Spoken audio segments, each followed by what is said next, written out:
Hotel তারামাকুঠি। তারাপীঠে এই হোটেলটি নতুন উদ্বোধন করা হয়েছে।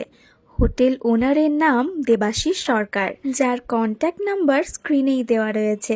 তারাপীঠে তারামায়ের মন্দিরে পুজো দিতে আসা পুণ্যার্থীদের জন্য রুম বুক করতে চাইলে ফোনেই কন্ট্যাক্ট করা যাবে। তারামায়ের মন্দিরের পিছনের রাস্তা ধরে হেঁটে এলে 5 থেকে 7 মিনিট হাঁটা পথ পেরিয়ে তারাপীঠ শরৎপল্লীতে এই হোটেলটি রয়েছে। 3 সিটার এবং 2 সিটার বেডরুম ছাড়াও এখানে রয়েছে একটি হল রুম।